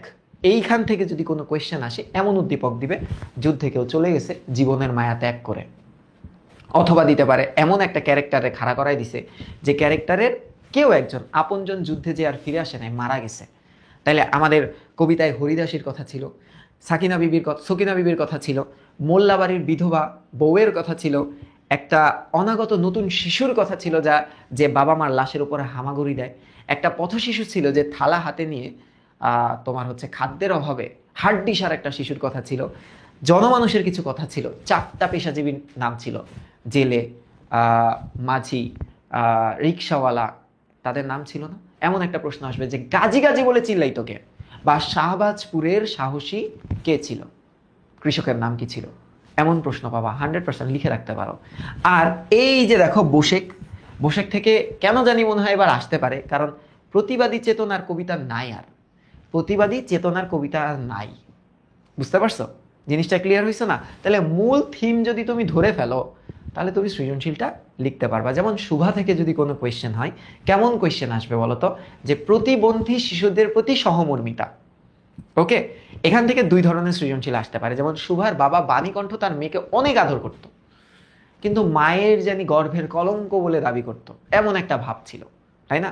তো উদ্দীপক দিবে কেমন জানো? একটা প্রতিবন্ধী শিশুর একটা উদ্দীপক দিবে। ঠিক আছে, ধরো শিশুটা কোনো কারণে প্রতিবন্ধকতায় ভুগতেছে, বা অ্যাক্সিডেন্ট হয়ে গেছে, হাত পা ভেঙে গেছে, পরে আর ঠিক হয় নাই, বা কেউ দেখতে পায় না। ঠিক আছে, কিন্তু উদ্দীপকে দেওয়া থাকবে সে পরিবার থেকে অনেক সাপোর্ট পাইছে, তাই উচ্চ শিক্ষায় শিক্ষিত হচ্ছে বা মেলা কিছু করতেছে, এবং পরিবারের প্রতি তার দৃষ্টিভঙ্গিটা খুব ভালো। শুভা গল্পে এটার বিপরীত। শোভা কিন্তু ওরকম পারিপার্শ্বিক সাপোর্টটা পায় নাই। পাইছে? পায় নাই। তো এই যে এই টাইপ প্রশ্ন তোমাদের পরীক্ষার হলে দিবে। তো গ আর ঘ, গ পড়তে হলে মূল থিম ভালো মতো জানতে হবে, আর ঘ আমার মূল ভাবটা একটু ভালো মতো পড়তে হবে মূল রচনা পড়ার পরে। তো এইটা হচ্ছে তোমাদের ভালো করার উপায় গ আর ঘতে। ঠিক আছে, ভালো করার উপায়। এখন প্রশ্ন যেটা হবে, সেই প্রশ্নটা হচ্ছে ভাই কিভাবে লিখলে মার্ক পাবো, কিভাবে লিখলে, উপন্যাস নিয়ে কিন্তু আলোচনা করব। হ্যাঁ, লিখলে মার্ক আসবে। এখনকার প্রশ্ন হচ্ছে এটা যে কিভাবে লিখলে মার্ক আসবে। আমি দেখাই দিচ্ছি, দাঁড়া আমি ল্যাপটপটাকে একটু চার্জ দিই, অফ হয়ে যাবে। ভালোই দেখছি আমি। আচ্ছা, অনেকের ধারণা যে টিচাররা হয়তোবা মেপে মার্কস দেয়, বাট টিচাররা মার্ক কম দিলে আসলে টিচারের কি কোনো লাভ আছে বলো? কোনো লাভ আছে তার? খালি টিচার বিদ্বেষী বা মনোভাব রাখলে কি হবে বলো? তোমাদেরও তো একটু দোষ ত্রুটি থাকতে পারে। এখন তোমরা বলতে পারো ভাই আপনি তো শিক্ষক, আপনি পড়াইতেছেন প্রায় 8 বছর ধরে, অনলাইনে আছেন 5 বছর ধরে, আপনাও তো শিক্ষক কমিউনিটিকে সাপোর্ট করবেন। ব্যাপারটা এরকম না। স্কুল কলেজের টিচাররা আমাদেরকে দেখতে পারে না, ঠিক আছে, সহ্যও করতে পারে না, এমনও রেকর্ড আমি দেখছি। আচ্ছা, তো আমি তাদের সাপোর্ট নিতেছি না, কিন্তু আসলেই তোমাদের লেখার মানটা ভালো না। কেমনে লেখার মান ভালো করতে হয় এখন আমি একটা নমুনা সৃজনশীল তোমাদেরকে দেখাতে পারি। হ্যাঁ, এখানে আমি একটা নমুনা সৃজনশীল সাইট করে রাখছি। দেখো, how to write a CQ. হ্যাঁ, একটা নমুনা সৃজনশীল আমি সাইট করে রাখছি, খেয়াল করবা। যদিও সৃজনশীল লেখার নিয়ম সার্চ দিলে আমার ভিডিওটা তোমরা পাবা, ওইটা দেখলেও হবে। ওইটা মমতাদির সৃজনশীল দিয়ে বুঝাইছিলাম। এটা তোমাকে পাওয়ার জন্য হে স্বাধীনতা। এই রচনা থেকে যদি প্রশ্ন আসে এই টাইপ প্রশ্নই হবে। তোমরা কিভাবে অ্যান্সার করবা, একটা টেকনিক তোমাদেরকে বলি। একটা সৃজনশীলের অ্যান্সারটা কিভাবে করা উচিত, উদ্দীপকটারে একদম পোস্টমর্টম করা উচিত। ঠিক আছে, খেয়াল করুন। যারা ভালোবাসে তারা যুদ্ধে যায়। কাকে ভালোবাসে বলো তো? যারা দেশকে ভালোবাসে, তাই না? দেশকে ভালোবাসে। যারা দেশকে ভালোবাসে বা সে তারা যুদ্ধে যায়। আচ্ছা, যারা যুদ্ধে যায় সকলে আর ফিরে আসে না, তাহলে এই যে সকলে যে ফিরে আসে না, এখানে কোন মনোভাবটা প্রকাশিত হয়েছে একটু বলো তো তোমরা, কোন মনোভাবটা প্রকাশিত হয়েছে যে যারা যুদ্ধে যায় আর ফিরে আসে না, তার মানে তারা নিজেদেরকে কি করে দিছে বলো তো? আত্মত্যাগ। নিজেদেরকে কি করে দিছে? স্যাক্রিফাইস করছে, তাই না? তার মানে এই দেখো আত্মত্যাগ, এইটা নিয়ে মনে হয় না তোমাদের টিচারের সাথে তোমাদের মত পার্থক্য সৃষ্টি হবে। আত্মত্যাগ করে, তারা দেশের জন্য নিজেকে আত্মত্যাগ করে বা আত্ম উৎসর্গ করে। এবং যারা মায়ের কাছে ফিরে আসে যুদ্ধ করে, তাদের ঝুলিতে বর্ণমালা নূপুর, ঢেকিতে কিশোরীর পা, দূরে সারি ঘাসের ফড়িং, বা এখানে কিছু টাইপিং মিস্টেক থাকতে পারে। তো এগুলা মানে যারা যুদ্ধ থেকে ফিরে আসে, বীরের দেশে বেশে ফিরে আসে, তার মানে আত্মত্যাগ যে প্রকাশিত হয়েছে এই জিনিসটা তোমরা ধরতে পারছো। যদি এই জিনিসটা তোমরা ধরতে পারো, এখানে একটা প্রশ্ন দেখো, হ্যাঁ, টাইপ ভিত্তিক প্রত্যেকটা প্রশ্ন এবং উত্তরগুলা কিভাবে দিতে হয় একটু দেখবা। আমি তোমাদেরকে বলতেছি, দেখো এই যে শাহবাজপুরের জোয়ান কৃষকটা কে? শাহবাজপুরের জোয়ান কৃষকটা কে? এই রচনায় 4টা চরিত্রের নাম ছিল, 4টা পেশাজীবী ক্যারেক্টারের নাম ছিল, পেশাজীবী, ক্ষুদ্র পেশাজীবী যারা আর কি, হ্যাঁ, জীবীর নাম ছিল কেষ্ট দাস, তারপর রুস্তম মিয়া, রুস্তম শেখ, তারপরে হচ্ছে তোমার সগির আলী, এই নামগুলো ছিল। আচ্ছা, তাহলে একটু মনে রেখো, শাহবাজপুরের জোয়ান কৃষক এটা লেখার উপায়টা কি? অনেকে কি করে, ওয়ান ওয়ার্ডে অ্যান্সার দেয়। কোন ওয়ার্ডে? One word. ওয়ান ওয়ার্ডে অ্যান্সার দিলেই কি হবে? হয়। এটার কিন্তু কোনো স্ট্যান্ডার্ড ফর্ম নাই যে তোমার একটা বাক্যেই দিতে হবে, তবে টিচাররা পছন্দ করে যদি তুমি একটা সেন্টেন্সে লেখো। তাহলে সেন্টেন্সে এটা যদি অ্যান্সারটা দিতে হয়, তুমি কিভাবে দিবা বলো তো? তুমি অ্যান্সারটা দিবা এভাবে যে শাহবাজপুরের, হ্যাঁ, এই যে শাহবাজপুরের জোয়ান কৃষক হলো সগির আলী। তার মানে তুমি এখানে একটা সেন্টেন্স দিছো, ওকে, একটা সেন্টেন্স খরচ করছো। এবার একটু খেয়াল করো, এখানে যদি বানান ভুল হয়, বানান ভুল হয়, বানান ভুল, হ্যাঁ, মার্কস কত পাবা বলো তো? মার্ক 0। বানান ভুল হলেই 0। তুমি রাইট অ্যান্সার লেখো, সগির আলী বানানটা খালি ভুল করো, নাম্বার কেটে দিবে। তো বানান যাতে এই জায়গায় ভুল না হয়। অনেকে কি করবে আমি বলি, অনেকে করে যে খাতাটাকে অনেক সুন্দর বানায়, 4 নাম্বার প্রশ্নের উত্তর, হ্যাঁ, এখানে একটা আন্ডারলাইন করে, এখানে একটা বক্স করে, হ্যাঁ, আবার ওরা এই অ্যান্সারটা অন্য কালি দিয়ে লেখে যাতে টিচারের চোখে পড়ে, টিচারের চোখের ভিতরে ঢুকাই দিয়ে আসে ওরা অ্যান্সারটা, যে দেখেন স্যার আমি ভুল বানান লিখছি, আমার নাম্বারটা একটু কাটেন। এত অর্নামেন্টেশনের তো দরকার নাই। এই খাতাটারে কি বিয়া করতে পাঠাইতেছো? হ্যাঁ, আর খাতাটা মনে হয় পরীক্ষার হল, তোমার কাছে আসছে পার্লারে, পরীক্ষার হল না, এটা পার্লার। খাতা বলে আমাকে একটু মেকআপ করিয়ে দেন, আমাকে ভালো লাগবে, আমার আরেকটু পরেই বিবাহ। হ্যাঁ, এটা হয়, এরকম কিচ্ছু করার দরকার নাই। নর্মাল, যতটা নর্মাল থাকতে পারো ততটা নর্মাল। যার হাতের লেখা খারাপ, সে এখন হাতের লেখা ভালো করতে সময় ব্যয় করলে তোমারই ক্ষতি। অ্যাটলিস্ট ওরকম খারাপ হাতের লেখা কারোর নাই যাদের লেখা বুঝায় যায় না। যাদের লেখা বুঝায় যায় না ওইটারে খারাপ হিসেবে ধরতে পারো, কিন্তু যাদের লেখা বোঝা যায়, ভালো করার আর ট্রাই করার দরকার নাই, কারণ এখন সেই সময়টা তোমাদের নাই। ঠিক আছে, তোমরা এইরকম ভাবে তো সৌন্দর্য ফুটাই তুলতে পারবা না। পারবা? একদম মনে হবে যে টাইপ করে লিখতেছো, এটা কি পসিবল? এটা তো এখন আর পসিবল না। যেরকম হাতের লেখা আছে ওরকম হাতের লেখাই যাতে তোমাদের থাকে। হাতের লেখা ভালো করার জন্য তোমরা খুব একটা চাপ নিবা না। এমনও দেখা যায় যে প্রথম সৃজনশীলটা একদম কারিনা কাপুরের মতো হয়েছে, আর লাস্টের সৃজনশীলটা হয়েছে জরিনা কাপুরের মতো। এই কারিনা জরিনা করবা না। শুরুতে কারিনা থাকলে শেষটাও কারিনা দিয়ে করবা, শুরুতে যদি জরিনা থাকে শেষটাও জরিনা দিয়ে করবা। ঠিক আছে, এতে সময় ব্যয় হয়।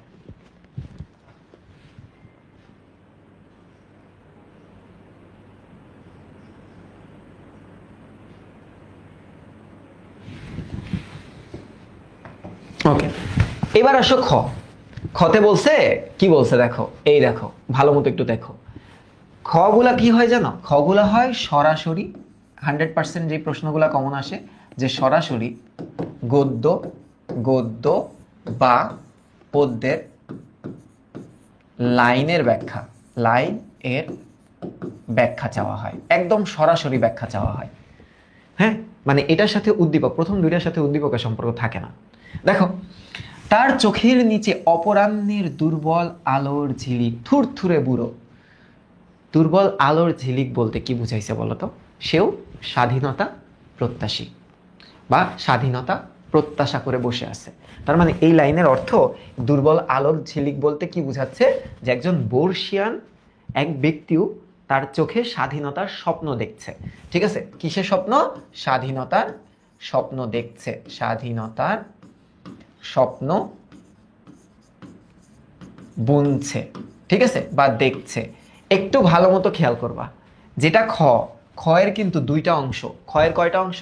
খয়ের অংশ হচ্ছে দুইটা। কেমনে দুইটা অংশ? একটু ভালো মতো মন দাও, একটু ভালো মতো মন দাও। হ্যাঁ, খয়ের যে দুইটা অংশ, প্রথম অংশকে বলা হয় জ্ঞানমূলক অংশ। জ্ঞানমূলক, এই জ্ঞানমূলক অংশ কথাটার অর্থ হচ্ছে সরাসরি উত্তর, সরাসরি উত্তর। হ্যাঁ, দেখো কি বলছে, সরাসরি উত্তরটা কেমন? জীবনের সায়ান্নে পৌঁছানো থুরথুরে বুড়োর চোখে স্বাধীনতার স্বপ্ন বীজকে তুলে ধরতেই কবি প্রশ্নোত্তর চরণটির অবতারণা করছে। তাহলে এই যে আমি যে তোমাদেরকে লিখলাম যে স্বাধীনতার স্বপ্নের বীজ বা স্বাধীনতার প্রত্যাশা বা স্বাধীনতার আশা আকাঙ্ক্ষা, এগুলা দিলে কি ভুল হবে? হবে না, এগুলা দিলে ভুল হবে না, বাট তোমার একটু সিমিলার থাকতে হবে।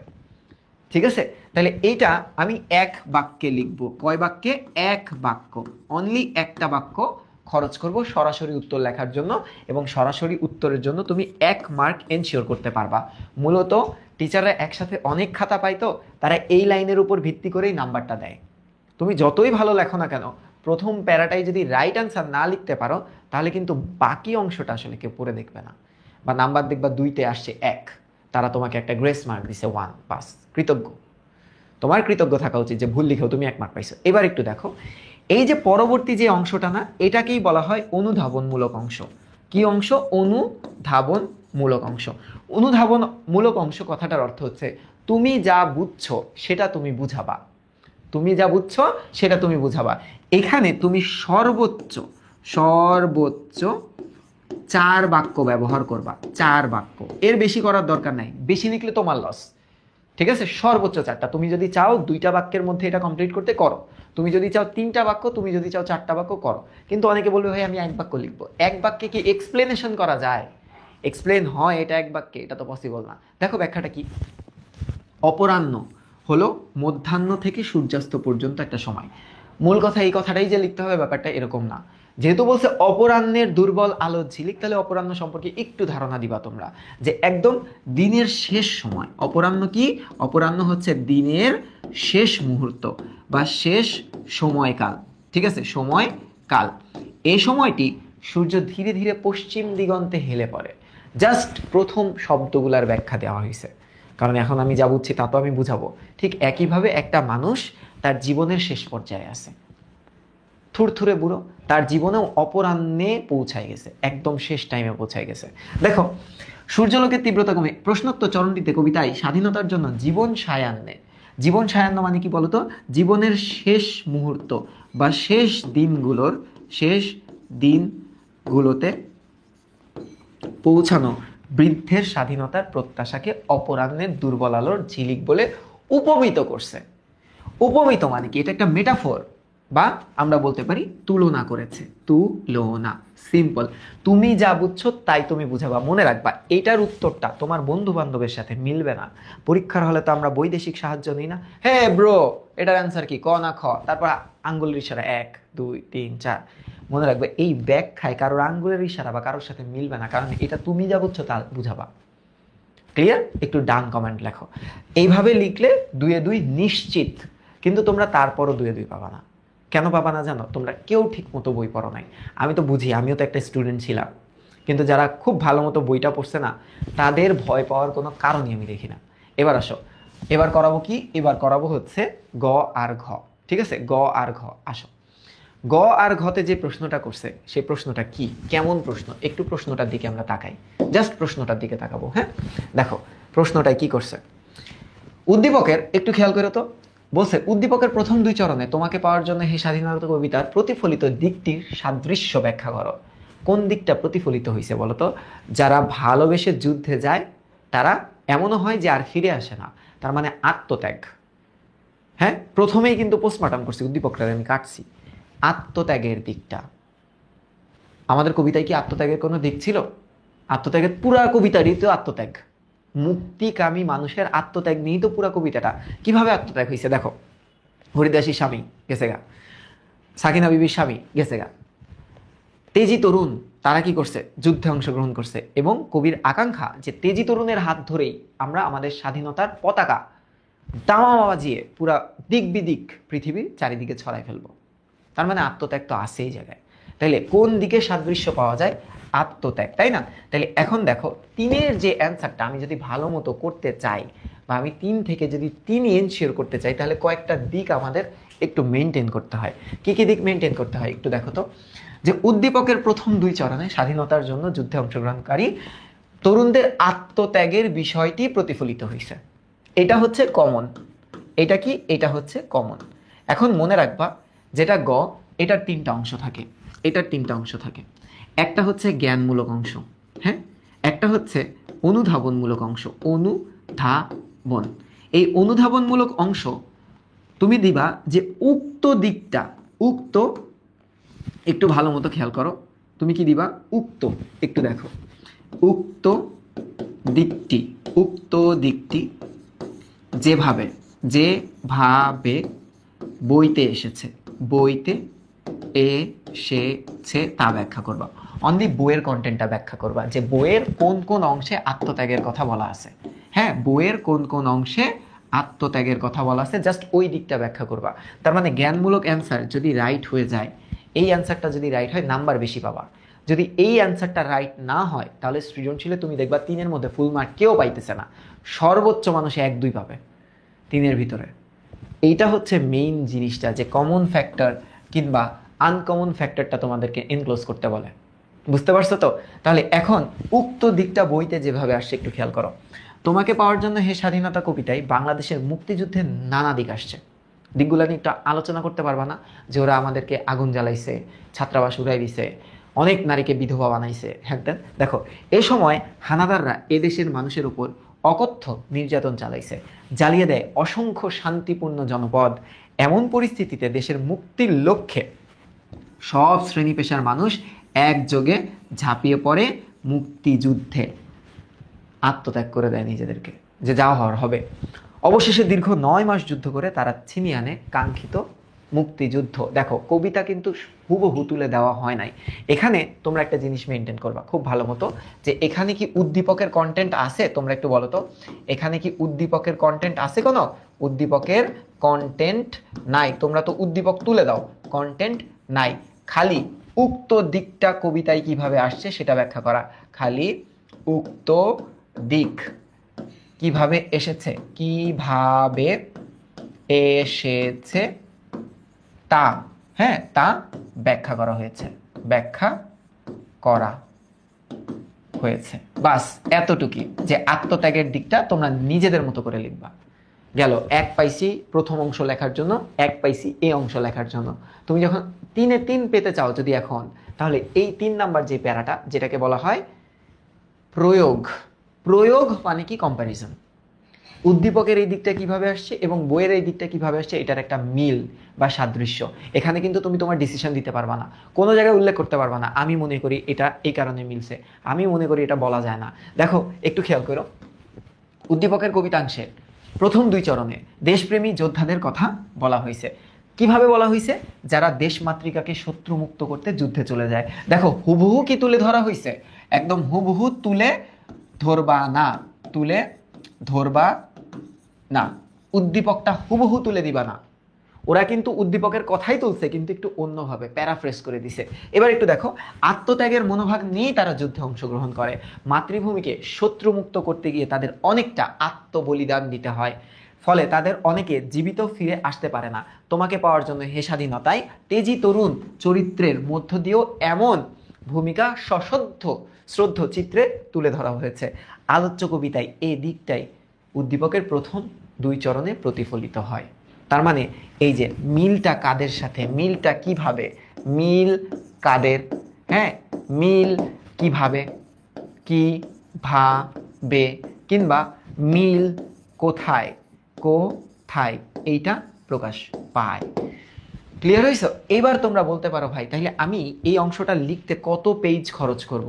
মনে রাখো, পেজ গুণে লিখবা না, বাক্য গুণে লেখার চেষ্টা করবা।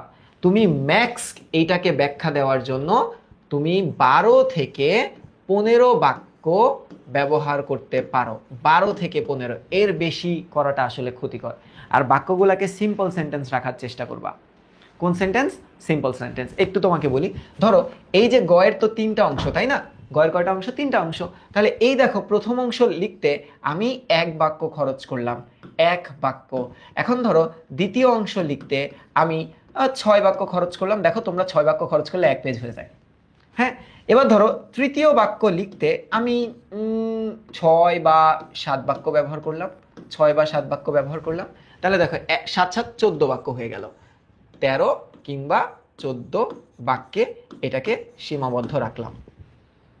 বোঝা গেছে? জ্ঞানমূলক অংশে 1 বাক্য, অনুধাবনমূলক অংশ যেটা বইয়ের ওই দিকটার সাথে মিলবন্ধন, সেটাকে আমি 6 বাক্য, এবং কম্প্যারিজন যেহেতু একটু কম্পেয়ার করতেছি, একটু বেশি লাগতেই পারে, তো এইভাবে এই জিনিসটাকে আমি ডিস্ট্রিবিউট করার চেষ্টা করব।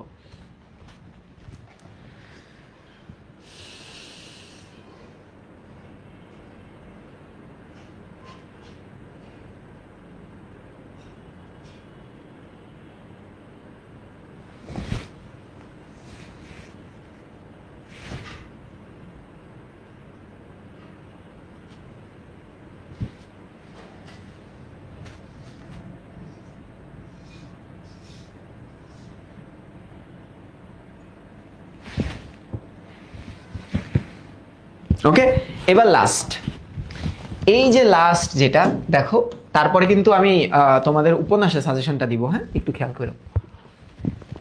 তোমাকে পাওয়ার জন্য স্বাধীনতায় এই কি বলছে, প্রশ্নটার দিকে যদি একটু লক্ষ্য করি, দেখো উদ্দীপকে মায়ের কাছে ফিরে আসা সন্তানরাই তোমাকে পাওয়ার জন্য হে স্বাধীনতা কবিতায় তেজি তরুণের ভূমিকায় অবতীর্ণ হয়েছিল।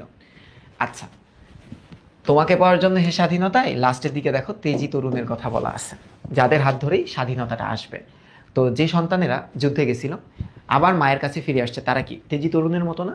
বীর মুক্তিযোদ্ধা না? তো তাদেরকে নিয়ে লিখতে পারবা না যে এই উদ্দীপকে যাদেরকে মায়ের সন্তান বলা হইতেছে কবিতায় তারাই তেজি তরুণ? এটার সাথে কি তুমি একমত পোষণ করো? অবশ্যই একমত পোষণ করি। তারা দুইটাই তো সেম, একটা কবিতার প্রেক্ষাপটে, একটা উদ্দীপকের প্রেক্ষাপটে। তাহলে এখানে আমরা প্রথমে যে অ্যান্সারটা লিখবো সেটা কি, যে তোমাকে পাওয়ার জন্য হে স্বাধীনতা কবিতার আলোকে প্রশ্নোক্ত মন্তব্যটি যথার্থ। ট্রু, এটা শুধু সত্যি কথা যে এই মন্তব্যটা যথার্থ। ঠিক আছে, লিখলা। এবার কি বলতো, দেখো এই যে তোমাকে পাওয়ার জন্য হে স্বাধীনতায় যারা যুদ্ধে অংশগ্রহণ করছিল, মুক্তিযোদ্ধাদের কথা বলা হইতেছে না? তার মানে এই কবিতায় যারা যুদ্ধে অংশ নেয় তাদের কথাটা আমরা তুলে ধরবো। যে দেখো এই কবিতাটায় আপামর মানে সাধারণ জনতার ত্যাগ ও সংগ্রামকে সশ্রদ্ধ চিত্রে মানে রেসপেক্টের সাথে স্মরণ করছে। যে সময় পাকিস্তানি শাসকদের রক্তচক্ষু উপেক্ষা করে যুদ্ধে অংশগ্রহণ করছিল কারা? ছাত্র, কৃষক, শ্রমিক, এর মতো সাধারণ সকলের ত্যাগ ও সংগ্রামের মধ্য দিয়ে মুক্ত হয় বাঙালির জাতি, অর্জিত হয় কাঙ্ক্ষিত স্বাধীনতা। তো এইখানে কি উদ্দীপকের কন্টেন্ট আনবা? এখানে উদ্দীপকের কন্টেন্ট আনবা না। উদ্দীপকের সরাসরি কোনো লাইন বা কোনো তুলনা কন্টেন্ট আনবা না। এবার দেখো 2টা প্যারার কাজ শেষ, জ্ঞান অনুধাবন শেষ। এবার প্রয়োগে আসো। প্রয়োগটা কি? এবার উদ্দীপকটাকে বিশ্লেষণ করব সুন্দর মতো। খেয়াল করো, উদ্দীপকের কবিতাংশে কবি শ্রদ্ধার সঙ্গে বীর মুক্তিযোদ্ধাদের স্মরণ করছে, যাদেরকে মায়ের ছেলে কথা বলা হয়েছে, মায়ের সন্তান এই উপমায় ভূষিত করা হয়েছে। আচ্ছা, তার মতে যারা মাতৃভূমিকে ভালোবাসে তারাই দেশ ও জাতির মুক্তির জন্য আত্মত্যাগের মন্ত্রে উজ্জীবিত হয়ে যুদ্ধে যায়। মনে রাখবা, গতে যা লিখছো ঘতেও তাই লিখে দিলে তাইলে তো হইল না। এবার একটু দেখো, এজন্য তাদের কাউকে মাতৃভূমির জন্য আত্মবলিদান করতে হয়। তবে যারা ফিরে আসেন তারা মুক্তির সুবাতাস নিয়ে ফিরে আসেন। আলোচ্য কবিতায় কবি তেজি তরুণ চরিত্রের মধ্য দিয়ে বীর যোদ্ধাদের এমন ভূমিকাতেই উপস্থাপন করছিল। মানে এই উদ্দীপক আর রচনাটা এই জায়গায় এসে সিমিলার বা এই জায়গায় এসে মিল। এবার যে চতুর্থ প্যারাটা আছে না, এখানে না একটা তুমি অনুসিদ্ধান্ত দিবা। অনুসিদ্ধান্ত মানে হচ্ছে তোমার মতামত, এইটা তোমার যুক্তি, যেটা গতে দেওয়া যায় না। গতে যদি তুমি তোমার মতামত বা যুক্তি দাও, তোমার পুরা সৃজনশীল কেটে দিবে।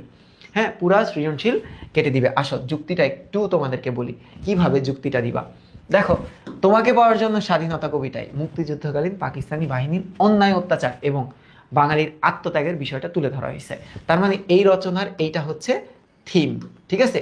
এছাড়া সেখানে স্বাধীনতার জন্য বাঙালির প্রতীক্ষা বা অপেক্ষা, প্রতিরোধ, যুদ্ধ, কুকুরের আর্তনাদ, প্রাকৃতিক এবং মানুষের প্রতিবাদ উঠে আসছে। তেজি তরুণদের পদভারে স্বাধীনতা স্বপ্নকে জিইয়ে রাখার প্রত্যয়ের কথাও বলা হয়েছে। বস্তুত কবিতায় উল্লিখিত তেজি তরুণ একজন বীর মুক্তিযোদ্ধা।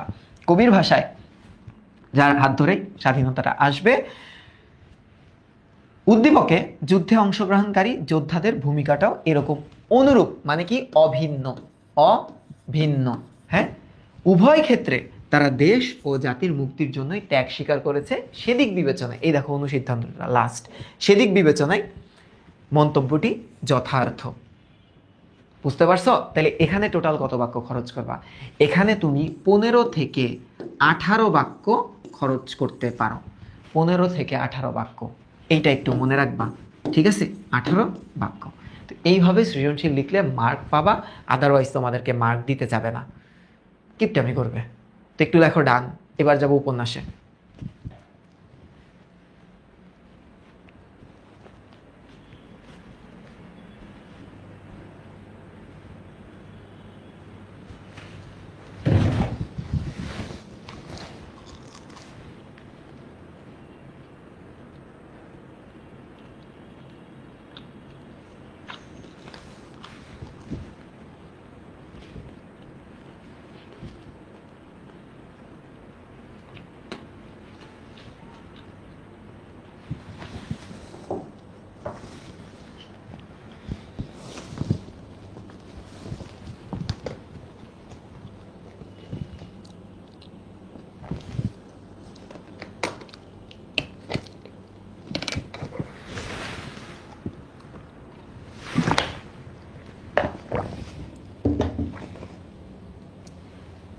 আচ্ছা, বুঝতে পারছো তো?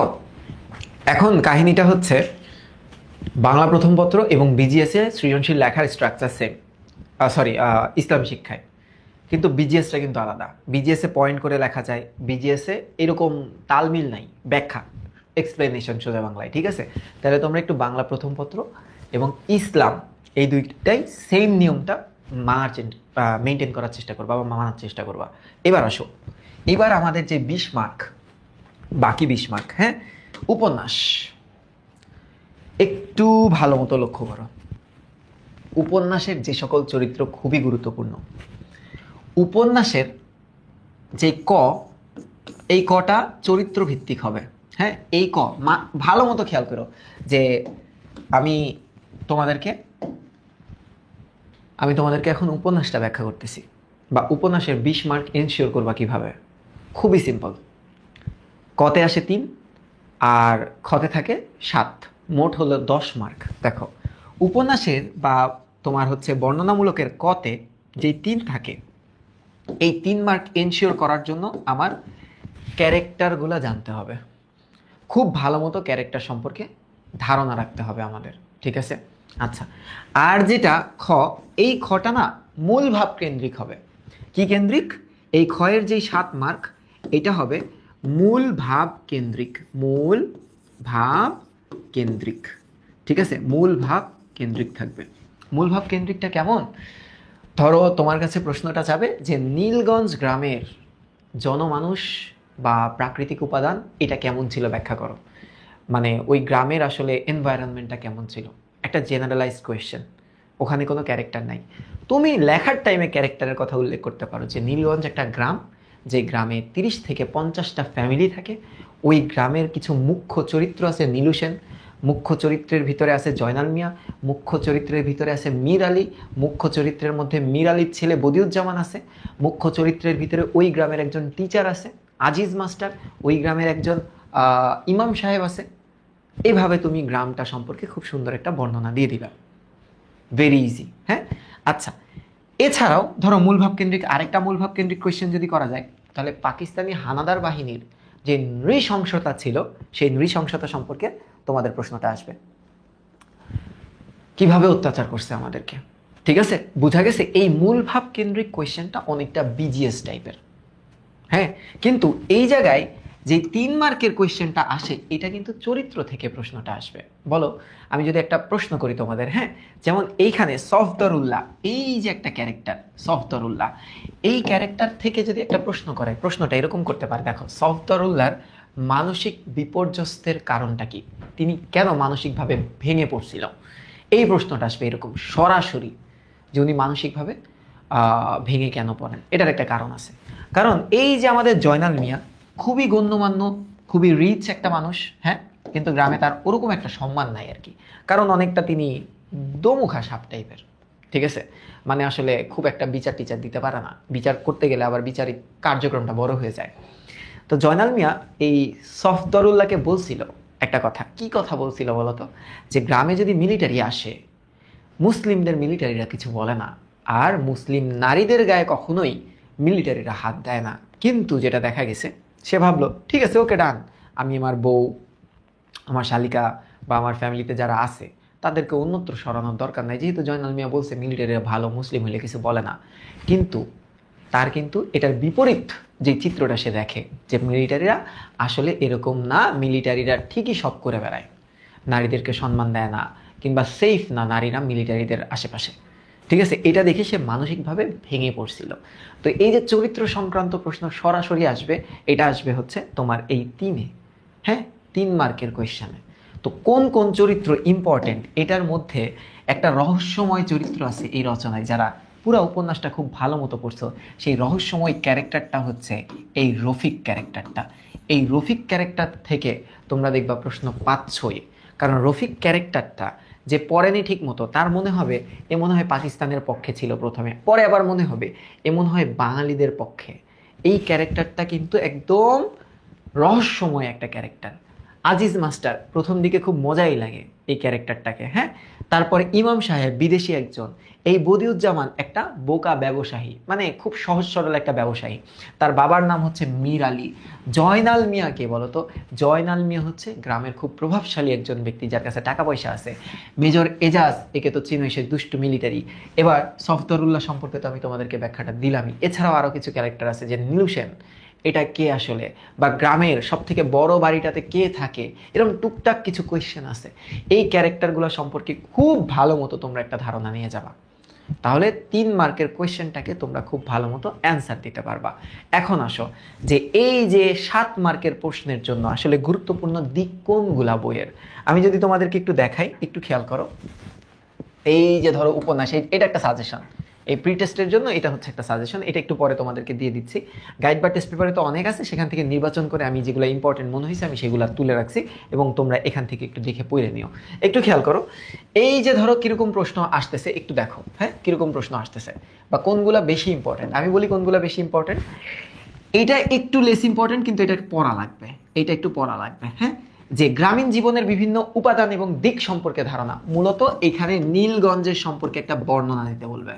কোনো একটা কোয়েশ্চেনে থাকবে যে নীলগঞ্জ গ্রাম সম্পর্কে একটা বর্ণনা দিতে, সেখানকার জনজীবনটা কেমন ছিল।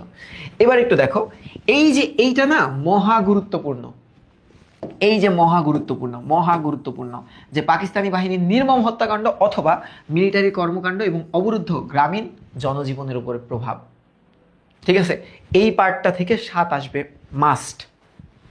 আরেকটা আসবে কি জানো, এই যে দেশপ্রেমের প্রকৃত রূপ, রফিক ক্যারেক্টারটাকে দিয়ে কোনো কোয়েশ্চেন করবে, ঠিক আছে। তাহলে আমি একটা তোমাদেরকে দেখাই যে প্রশ্নটা কেমন থাকবে, হ্যাঁ, খেয়াল করো। সফদরুল্লাহর মানসিক পরিবর্তনের কারণ কি, এটা আমি তোমাদেরকে ব্যাখ্যা দিছি যে তার মানসিক পরিবর্তনের কারণটা কি। আচ্ছা, এখন প্রশ্ন আসতে পারে, ভাই এই 3 মার্কের জন্য আমি কত বড় কোয়েশ্চেন বা অ্যান্সারটা কত বড় দিব, তুমি সর্বোচ্চ 10 কিংবা 12 লাইন খরচ করবা, 10 কিংবা 12 সেন্টেন্স, নট লাইন। 10-12 বাক্য লিখতে তোমাদের 20-25 লাইন চলে যাবে, ঠিক আছে, 1-1.5 পৃষ্ঠা খরচ হবে, এরকম সরল বাক্যে লিখবা। দেখো অ্যান্সারটা কিরকম আমি তোমাদেরকে যদি একটু দেখাই, এখনই ক্লাস শেষ হবে, দেখো এটা বুঝাই দিলেই ক্লাসটা শেষ হয়ে যাবে। যে পাকিস্তানি মিলিটারিদের পশুসুলভ আচরণ সফদরুল্লাহর মানসিক পরিবর্তনের প্রধান কারণ। তার মানে এইটা হচ্ছে আমার এই কোয়েশ্চেনের একদম এক্স্যাক্ট অ্যান্সার, হ্যাঁ, এক্স্যাক্ট অ্যান্সার। এবার একটু দেখো, 1971 উপন্যাসে নীলগঞ্জ নামক এক গন্ড গ্রামে অজপাড়া গায়ে মিলিটারি প্রবেশের পর নানা অনাকাঙ্ক্ষিত ঘটনা ঘটতে থাকে। ইতঃপূর্বে এই গ্রামের মানুষজন মিলিটারি সম্পর্কে যা জানতো সবই অন্য মানুষের কাছ থেকে শোনা, কারণ তারা জীবনে মিলিটারি দেখেই নাই। আবার যখন মিলিটারি দেখছে একবারে দেখছে 70-80 জন করে ঢুকতেছে। পাকিস্তানি মিলিটারিরা মুসলমান হয় তাদের সম্পর্কে অনেক ইতিবাচক কথা গ্রামবাসী বিশ্বাস করতো, যেমন তারা মুসলমানদের কোনো ক্ষতি করে না, কালিমা জিজ্ঞেস করে, মুসলমান মেয়েদের গায়ে হাত দেওয়ার সম্ভাবনাই নাই। জয়নাল মিয়ার সাথে কথা বলে তাই সফদরুল্লাহ আশ্বস্ত হয় যে গ্রামে মিলিটারি এলেও তার পরিবারের নারী সদস্যদের অন্যত্র স্থানান্তর করার দরকার নাই। কিন্তু তার বিশ্বাসভঙ্গ হতে সময় লাগেনি। মিলিটারি সুবাদারদের হাতে তার স্ত্রী ও শালিকা নির্যাতনের শিকার হলে তার মনে ব্যাপক আঘাত হানে। ফলে সে মিলিটারিদের প্রতি চরম ঘৃণাবোধ করে এবং দা নিয়ে নির্যাতনকারী মিলিটারিকে হত্যা করতে বেরিয়ে যায়। তার মানে এই 3 লেখার ওয়ে হচ্ছে 3টা। প্রথমে এক্স্যাক্ট অ্যান্সার, এই যে এখানে একটা বাক্যে আমি এক্স্যাক্ট অ্যান্সার লিখছি, তারপরে এই বাক্য পর্যন্ত আমি ঘটনাটা বর্ণনা করছি। আমি স্টোরিটা বর্ণনা করছি, স্টোরি এক্সপ্লেইন করছি, এক্সপ্লেইন যে অ্যাকচুয়ালি হয়েছিলটা কি। আর লাস্টে আমি কি দিছি, আমি একটা সামারি দিছি, সামারি, তার বর্তমান অবস্থা। এইভাবে তোমরা লিখে দিয়ে আসবা। অনেকটা সৃজনশীলের মতোই, কিন্তু এখানে উদ্দীপকের তো কিছু নাই, নিজের মতো একটা ব্যাখ্যা আছে, বাট রিলিভেন্ট ব্যাখ্যা দিতে হবে। বানায় বুনায় লিখবা না, হ্যাঁ, নতুন উপন্যাস লিখবা না।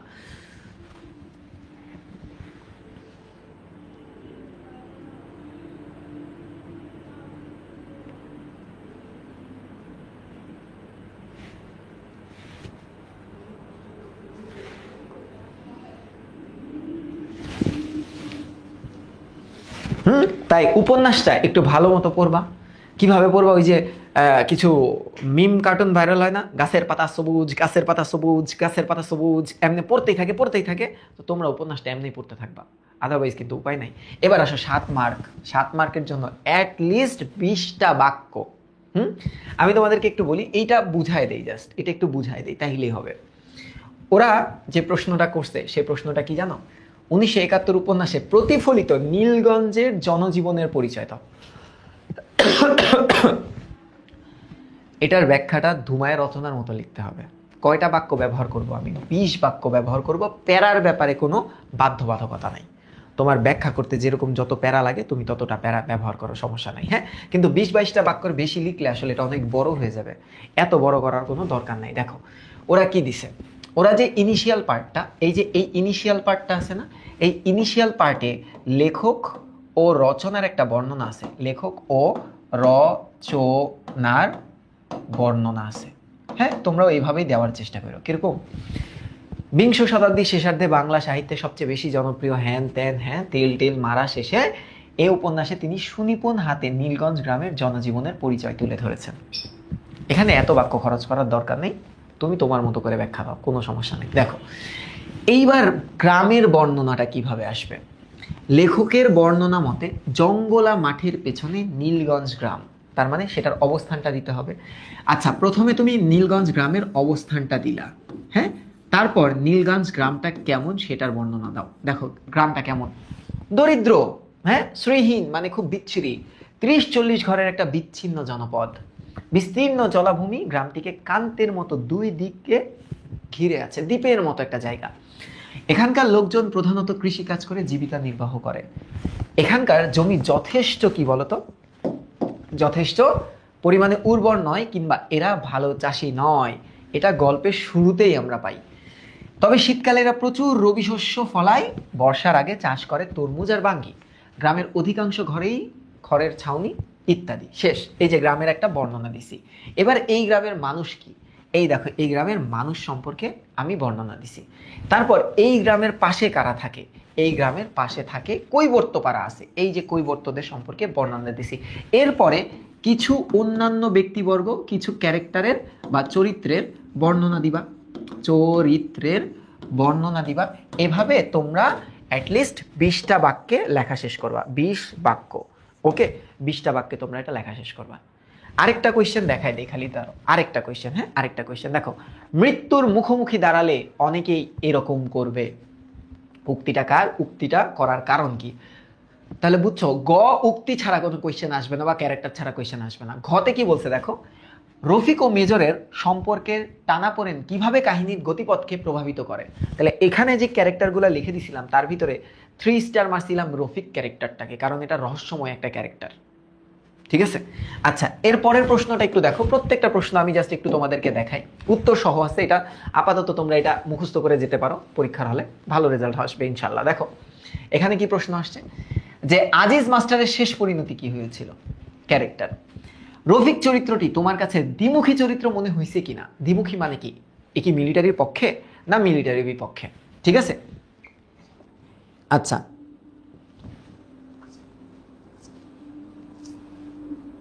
ওকে, আরেকটু দেখো। এরপরে দেখো পরবর্তী কোয়েশ্চেনটা দেখো, আবার কোয়েশ্চেনটা দেখো ক্যারেক্টার রিলেটেড। হ্যাঁ দেখো, মীর আলীকে মেজর এজাজ কেন সালাম দিলেন। দেখো আবার ক্যারেক্টার রিলেটেড। তারপরটা দেখো, নিস্তরঙ্গ গ্রামীণ জীবনে যুদ্ধের বর্বরতা 1971 কিভাবে আসছে। এই যে পাকিস্তানি বাহিনীর নৃশংসতা, তোমাদের যে সকল ক্যারেক্টারের উপরে নির্মম নির্যাতন হয়েছে সেগুলোই তুলে ধরো, 20 বাক্যের মধ্যে শেষ করো। ঠিক আছে, এবার আসো, 20 বাক্যটা আসলে লিমিট না, এর বেশি লিখলে অনেক বড় হয়ে যাবে। এরপরে দেখো, খুনের বিচার করতে মেজর এজাজ এতটা আগ্রহী হয়েছিল কেন। ক্যারেক্টার, সরাসরি ক্যারেক্টার রিলেটেড কোয়েশ্চেন। নীলগঞ্জ আসলে মুক্তিযুদ্ধকালীন বাংলাদেশেরই একটা প্রতিচ্ছবি, মানে বুঝতে পারছো, নীলগঞ্জ গ্রামে যেরকম নির্মম নির্যাতন করা হয়েছে এটা খালি নীলগঞ্জে হয় নাই, এটা বাংলাদেশের প্রত্যেকটা গ্রামগঞ্জে হয়েছে। এরপরের প্রশ্নটা দেখো, তার মানে এই যে নির্মম অত্যাচারের যেই চিত্রটা। এরপরের প্রশ্নটা কি, যে অনুফাকে সে কেন মীর আলীর উপর বিরক্ত হয়। একটু পরপর মনে আছে, গল্পটা পড়েছিলাম, মজা হয়েছিল না। অকারণ নিপীড়নই একটি যুদ্ধকে জনগণের মুক্তিযুদ্ধে উপনীত করছিল। এই যে মুক্তিযুদ্ধ কেন্দ্রিক অকারণ নিপীড়ন, মানে আমাদের উপরে হুদাই যে অত্যাচারটা করছিল এটাই তো জনমানবের যুদ্ধ হয়ে গেছিল। আমরা তো বিরক্ত হয়ে পাকিস্তানিরা তারাই দিছি। ঠিক আছে, প্রথমে কি আমরা দেশ চাইছিলাম, আমরা আমাদের অধিকার চাইছিলাম। এরপরের প্রশ্নটা দেখো, এখানে প্রায় 7-8টা কোয়েশ্চেন আছে আর কি। হ্যাঁ, এই 7-8টা পড়ে গেলে হয়ে যাবে তোমাদের পরীক্ষা পর্যন্ত। এবার দেখো, মুক্তিযুদ্ধে বাংলাদেশের প্রাকৃতিক বৈচিত্র্যের প্রভাবটা একটু তোমাদের ব্যাখ্যা করতে হবে। এটি একটু ভিন্ন। মিলিটারিরা মুক্তি মুসলমানদের ক্ষতি করে না, গ্রামবাসীর এহেন বিশ্বাস যে কতটা ভ্রান্ত ছিল বা ভুল ছিল তার পরিচয় এটার আলোকে। তো সফদরুল্লাহর কাহিনীটা তোমরা লিখবা, ব্যাখ্যাটা দিবা সুন্দর মতো, বাস শেষ। তো এই হচ্ছে তোমাদের এইবারকার বাংলা কোয়েশ্চেন বা এরকম প্রশ্ন এবার তোমাদের হবে। এবার তোমরা বলো যে বুঝছো, এবং এই গাইডলাইন অনুসারে তোমরা একটু পড়ালেখা করো। সেম গাইডলাইনটা এসএসসি পরীক্ষার জন্য, সেম গাইডলাইনটা টেস্টের জন্য, সেম গাইডলাইনটা প্রি টেস্টের জন্য। আশা করি তোমরা এটা মেনটেন করবা এবং এই অনুসারে পরীক্ষাটা দিয়ে আসবা। কোনো ওয়ান শট ক্লাস, কোনো গাইড, কোনো টেস্ট পেপার তোমাকে বাঁচাতে পারবে না যদি তুমি বই না পড়ো। বাংলা প্রথম পত্র মূল বই যত পড়বা রেজাল্ট তত ভালো হবে। শর্টকাট নাই বাংলা ফার্স্ট পেপারে। ঠিক আছে, তো এই তো শেষ করি আজকে এ পর্যন্তই। ঠিক আছে,